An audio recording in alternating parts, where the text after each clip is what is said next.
2019 was a year of ups and downs for the TTC, from new projects like the Ontario line to ongoing signaling work causing delays and a new fleet of streetcars. Tina Yazdani sat down with CEO Rick Leary to talk about transit priorities for the upcoming year.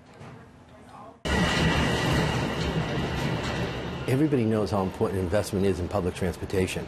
And for me, as much as the expansion is exciting, right, the state of good repair is just as important.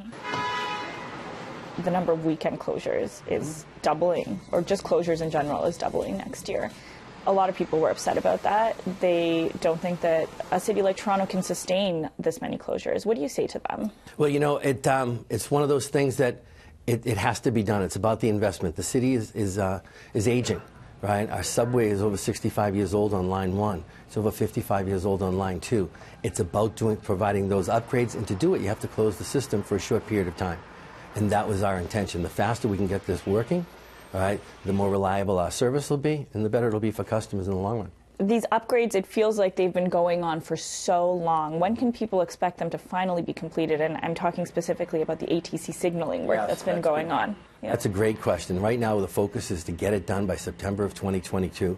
It does seem like there are a lot of trains breaking down, there are fires, there are problems on the routes that are forcing people off of the trains every now and again. What do you say to frustrated passengers who say, you know, we pay for a service and we're not getting the service that we deserve? Right, well, I would say that's why we went in February and identified the needs of the organization to start that discussion. We know it's frustrating to customers, but what we have to do is not just put something in front of people that says what's wrong, it's how we're going to fix it. And it's really funding that's going to fix this. They hop, squeeze through. It's very bothersome of what's happening with when the AG reported that we had a fare evasion of up to $60 million annually. It was alarming. The TTC has taken a number of steps over the last year to try to correct that, hiring more constables, hiring more fare inspectors, actually doing an outreach campaign, you know, making people aware of it's out there. It's cheating. Checking Metro passes, transfers, Presto cards, please. What are your thoughts on the Ontario line, and do you find it frustrating that there's a new plan in front of you now? No, you know what, having the opportunity to have sat at the table and even speak to council, it's a very viable option. I said, it's very viable, it's doable. And I think what we all want to see public transit grow in this great city. I thought it was very positive in two fronts.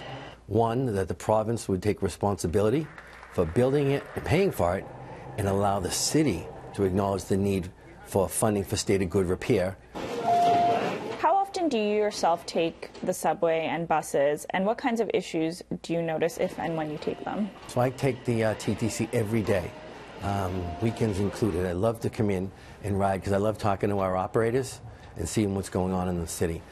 I look at things just like a customer. And it's very common for me to text or call staff on a regular basis on anything I see. If a train is delayed in a station, I want to know why. Well, I gotta tell you, it was a real enjoyable year. I would say there were a lot of successes and then quite a few challenges as they went along as well.